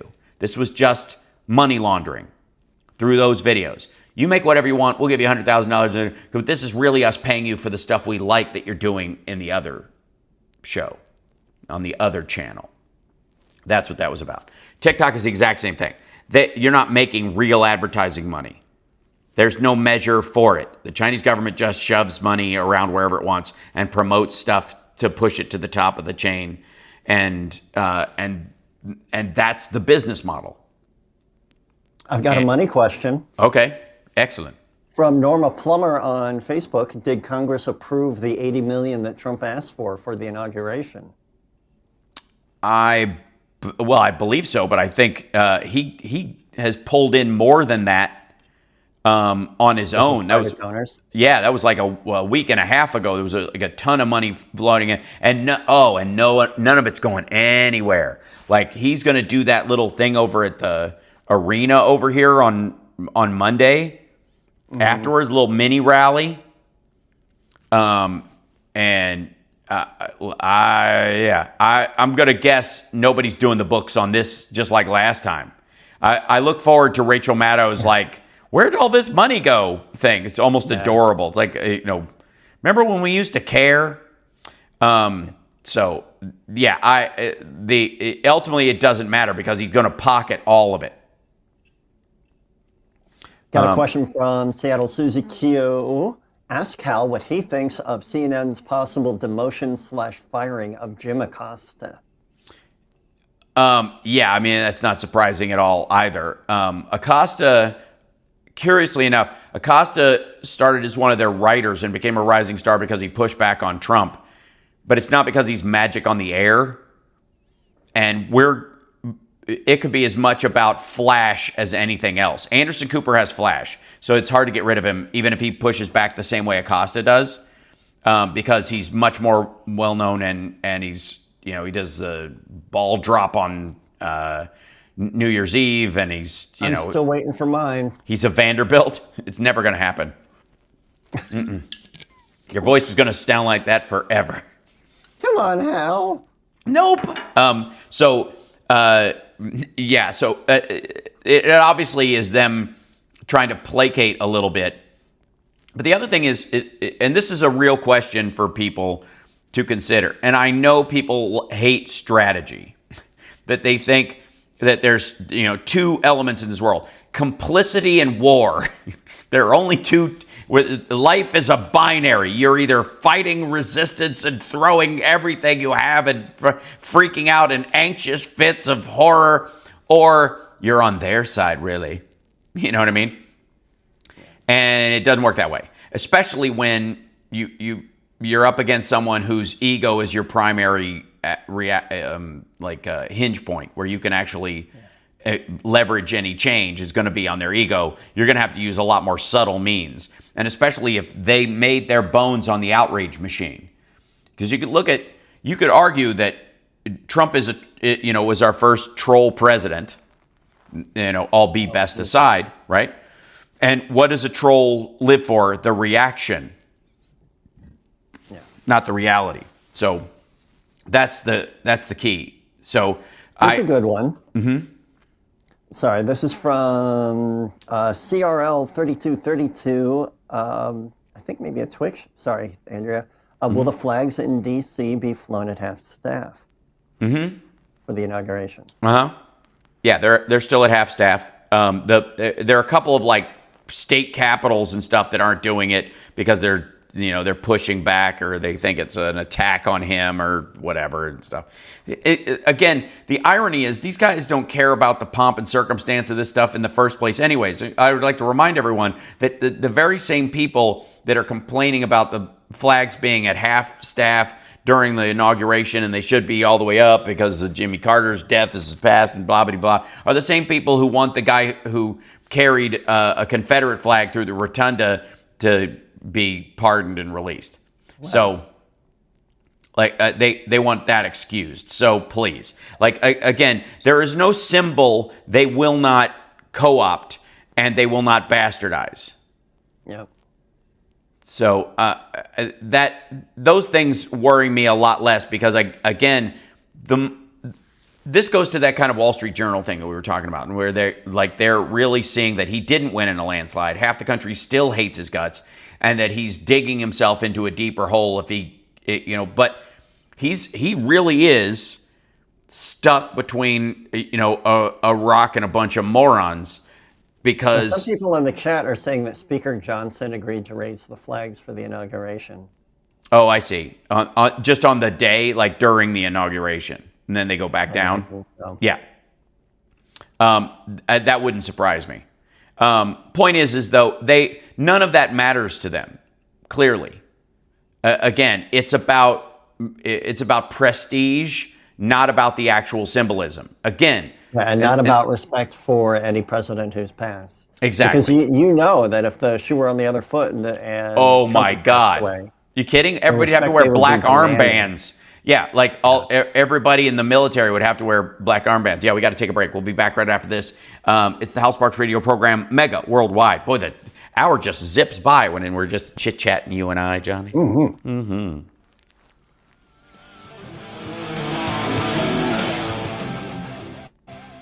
Mm-mm-mm. Oh, I made myself dizzy there. So my cats are cute. Yes, totally. And do you have any cats? This is the first time for me having a bonded pair. And it's the first time for me having a young boy cat, because the only boy cat I lived with, I didn't live with him until he was like 7. Right. They sleep right here. Yes, right. Oh my God. And they purr so I am loud, happy, like you are diesel. happy. Let us be happy together, whether the weather is cloudy or sunny. I will always be your funny honey bunny. I am lucky, you are lucky. Let us get lucky together, whether the weather is cloudy or breezy. I'll be there to say, hey, come on, let's take it easy. Because isn't it nice to have the friends that you do? And isn't it nice that the sky is so blue? And isn't it nice to say I love you, chugga chugga choo choo, woo woo. I am smiling, you are smiling. Let us smile together, whether the weather is cloudy or stormy. I will still be there in the morning. I'll be right by your side in the morning. I'll make you breakfast in the morning. I hope that you like cereal. Yay! We were just kind of talking about a happy ending aspect of it. Johnny Million this is his first boy kitten, and it sleeps right on his chest, right up under his chin. Both of them do. It's Foster and Damon. Which is an intersection in Chicago, which we used to live near. And they are just so stinking cute. They're 5 months old. And we actually went to the shelter to look at 2 totally different cats. And we got there like 15 minutes late because we didn't realize the shelter closed at 3. And we were like, we could only like look at the animals. We couldn't go in and visit anybody. And I was pissed. Yeah. I was pissed that I didn't think to check the time. I was pissed that Mrs. Million didn't think to check the time. I hated everything because I wanted to go party with some cats. And so I was skulking around, and Mrs. Million started looking through the binder, going like, look at those 2 right there. I was like, I don't want to look. I don't think it's I want to look. And she's like, no, the foster here says these are the best kittens that they've ever raised. And they're 5 months old, and they're bonded boys. And so then you looked at them, and they were just in this little bed together, and they just looked like this wad of gray. Yeah. And I was like, all right, well, look. So we called the number, and they set up an appointment for us to go look at them the next day. And oh my goodness. Oh my goodness. Aw. And Being at the bottom of a kitten pile is something I highly recommend. Yeah. We have obviously all of our 4, rest in peace, Chud, but we have 4 right now, Molly, Maddie, Murphy, and Chip. And yeah. 3 of these things? Is not like the other. One is a big, with fat, broken butt. And guys, you can't see them yet. They're gray. One is a Russian blue, and one is a stripy gray tabby. Oh my gosh. Can't see them yet because my studio is still too dangerous for cats. Too many wires, and they might chew them. And you got to coat them. You got to take hot sauce and coat all your all the cables. You got to. Oh, I did that long ago, but I did it with honey. Oh, that's not gonna. No. Is that why you electrocuted yourself 2 years ago? It didn't seem like a bad idea at the time. Right. Murphy is a Russian blue, and he digs in behind Summer's neck, and he's a talker. He's going to be very loud. Oh, yeah. And our Russian blue is way chattier than the stripy oh my tabby. God. And the stripy tabby has one of those like whiskey meows. He's like, yeah, that's what Maddie's like. She's like, I don't know. I don't know. Something's wrong. I don't know. So yeah, never go to a breeder, but if you can rescue a Russian blue, I highly recommend it. yeah, they're very cuddly and very like and like Murphy has this thing where I they're give the they're on all my social media. For those yeah, you can look at yes, they're on Blue Sky, they're on my Instagram, everything. Yeah, Murphy knows that he's bonded to Summer, but I give the best pets in the house, so he knows this. So he comes up and he's very coy. And what he does is in the morning, after I fed Chip and I go back to bed because he wakes me up at like 4:30 in the morning to be fed sometimes. And when I end up going back to bed, Murphy will come back. He'll lay on my right side, which means pick me up, put me over your left shoulder, and pet me. And then his head arcs up and digs in behind my head, and he purrs really loud while I give him morning pets. And it's adorable and it's very sweet. And I miss him. Even I'm in DC right now, and he would have done it this morning if I was there. The TikTok ban, by the way. TikTok policy has posted on some horrifyingly lame site run by some jerk, rich South African dude. I don't know what. I'm not familiar with it. I think it's JohnnyMillion.com. Yes, that's what it was. Statement on possible shutdown. The statement issued today by both Biden White House and the Department of Justice failed to provide the necessary clarity and assurance to the service providers that are integral to maintaining TikTok's availability to over 170 million people. So they're basically blaming Biden for not saving the app. Trump is saying he will save it. There is no way to save it where it doesn't dislodge from the Chinese government. Which is super weird. Like honestly, there just is no remedy unless they sell it, right? Which they didn't do. That's kind of the point. And Trump just wants to save his fan base on the app, which doesn't he have Truth Social? Wouldn't he rather? Why wouldn't Truth Social just offer like a video format thing? Oh, because it's a way of the Chinese government shoveling money into his campaign because they have a lot of followers and they pay and that money probably goes into that account on TikTok. Might be. That's curious. That would be an interesting thing to look at. If accounts related to the campaign and stuff make money on TikTok. Curious. Trump elbows aside Supreme Court's TikTok ruling. I decide, he says, which is not true at all. No, it isn't. Not true at all. I do have one a question I want to make sure we get to because I'm curious too. Robin Dopp from Twitch wants to know, what is this sexy liberal Roomba Melania joke?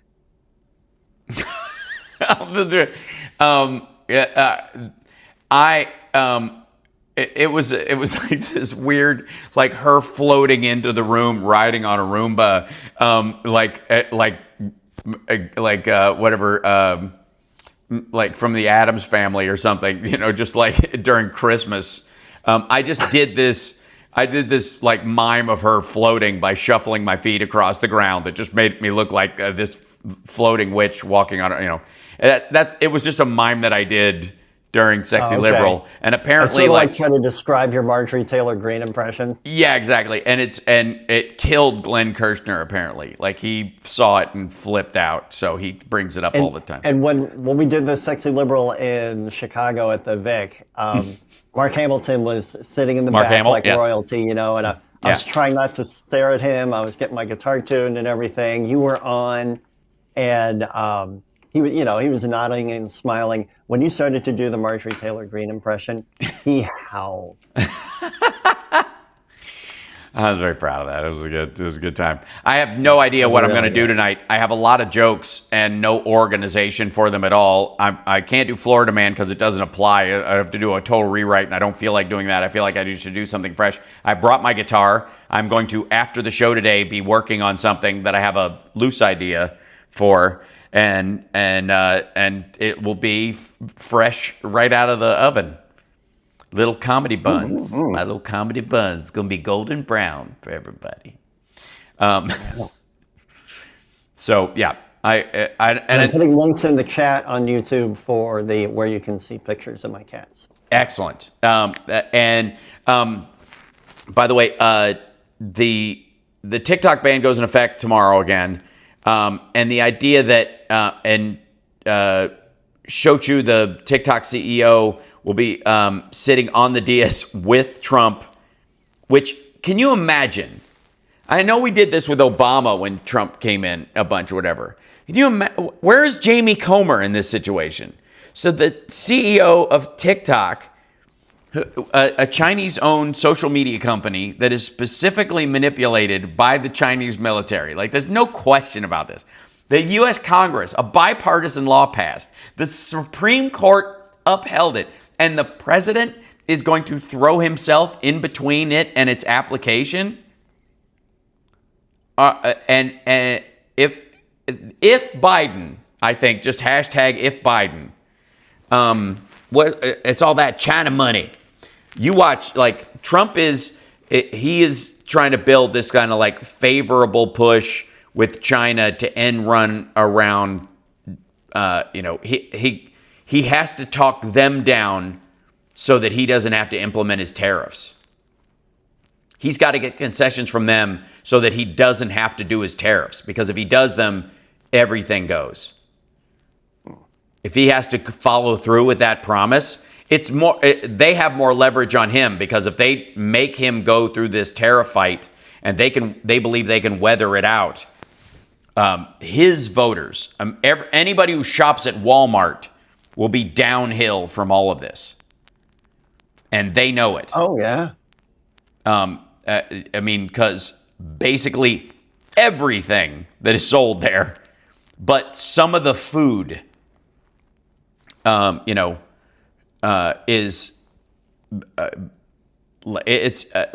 is no way this doesn't look like a favor to the Chinese government, protecting TikTok. Honest to God, wants to know if the Hal Sparks show on Twitch can raid Trucker John at the end. Today, right after this? Today. Sure. Yeah. Absolutely we can. And we'll be glad to do it in about 3 minutes. And then I've got 2 minutes. 2 minutes and change. Because I got my guitar sitting right over there. I've got a bunch of notes. I wrote out some stuff yesterday, and I feel like it's like all the jokes that are coming to me are about all the hearings this week, which is just so political comedy. So I've got to come up with some physical stuff to go with it, or I could do the whole thing sitting down. And make sure that you stock up on red dye number 5. Yeah, absolutely. I'm taking methylene blue, so it cancels out. My pee is blue, so it cancels it out, and it makes it a nice purple, so that I can, because you know what a big Prince fan I am. Every time you whiz, it looks like that Lysol cleaner's in there. Yeah, it does. Yeah, like if I don't flush, it looks like you guys are really serious about keeping your bowls clean. Yeah. I did not hear bowls at first. Oh dear. Nelly is going to ride with Trump at the inaugural ball along with Snoop Dogg. Apparently, this is a whole like Don Jr. arranged rap world.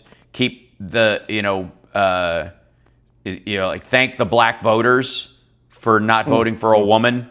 And there's the specific dudes, and obviously Diddy would have been, because they go way back. He's super close to Musk, super close to Trump. So, but obviously he's unavailable. Hey, by the way, if you're using Twitter, I want you to know that you're making money for Sean Combs' defense, because Sean Combs is an investor in Twitter. He was one of the largest investors that joined in the pile of money with Elon Musk. Sean Combs' investments, I want to say over $1 billion in on this, along with the Saudis. So if you use Twitter, that's who you're supplying, you're helping succeed. On that note, bye TikTok, bye X, and love you guys. See you guys later. Meat Hook we're going to be online tonight. Meathook.com. Sexy Liberal will live stream. That's the name. Threatening. No. Well, they know. SexyLiberal.com. We'll talk to you later. Bye.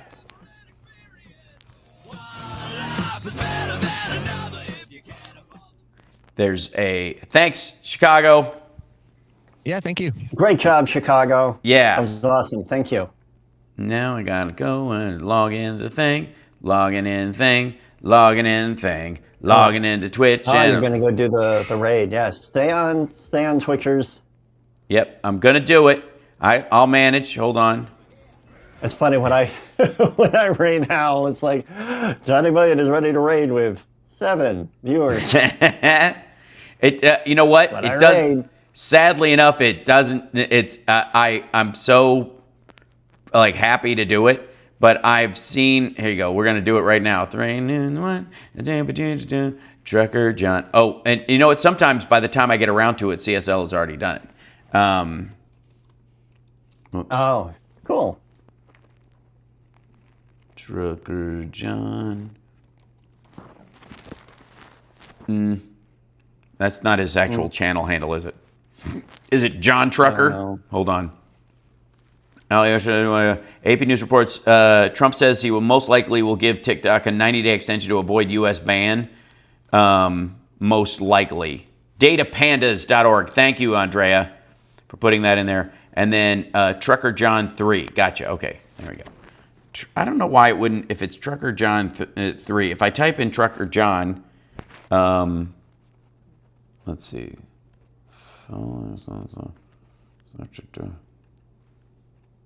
Search and filter. Maybe he's not up there yet? Maybe he has to be on. Let's see. Filter by category, search by channels. Okay. I'll try again. It's not showing up. Trucker John 3. Should be on there. Oh, yeah. Weird. And well, our yeah, I'll let it. My in-laws are coming over to meet their grandkitties. Aw. Closest thing we get to kids with them, so they love it. That's sweet. Hold on, I'm gonna grab this and let's see. Do I copy this? Hold on. I wish there was just like a raid button on the front of it. You know what I mean? Like it's a little clunky. Create a dashboard. Hey, maybe he's up now, and that'll work.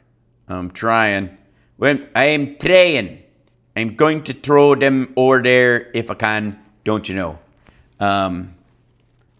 So at one point, Johnny Million, there was an Irishman going into a pub, and outside was a nun.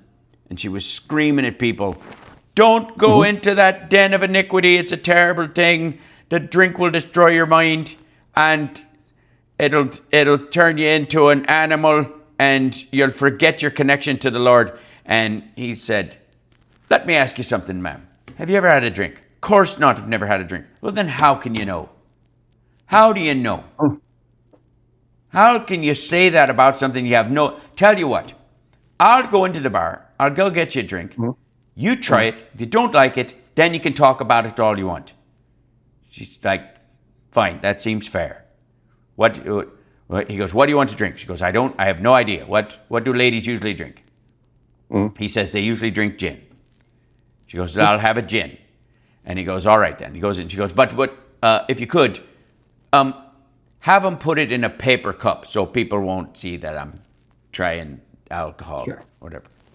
And the guy goes into the bar and he goes, "Barkeep, I'll have a pint of lager and a double gin in a paper cup." And the bartender goes, "Is that friggin' nun out there again?" I love it. I gotta remember that. That's good. There's I don't know why I'm following Trucker John on here. We should be. No. All right, my man. I really do. All right, I'll let you go. I'll let you go because I'm just trying to get Trucker John's raid happening. Good luck with our Trucker John raid. Love you, Trucker John. Oh, thank you. And we'll see you guys next week. Excellent. All right, bye. See you later. Bye. Good night. See, I will. I insist. All right, hold on. Let me try to go back to a window of just me in the chat. And you guys. Huh? Oh, and I my camera's not up on this guy, so I'll do that and put myself in here. Excellent. Now, why? I don't understand it. But why, as this camera, portrait mode and studio light, reactions, turn to reactions. I don't, background. That's good. Portrait. I don't know what this camera should, maybe it's just too dark in here. Maybe that's what it is. He's not live because he starts at 15 after, no overlap. I see. Yeah, so I can only rate if I'm on live at the time. So everybody go check out Trucker John 3 on Twitch if you're on there, and I will see you guys later. Bless you guys. And now I got to go rest my voice and work on my set for tonight. Wish me luck. It'll be very exciting. Love you guys. And let's see. Was it Luis? Thank you.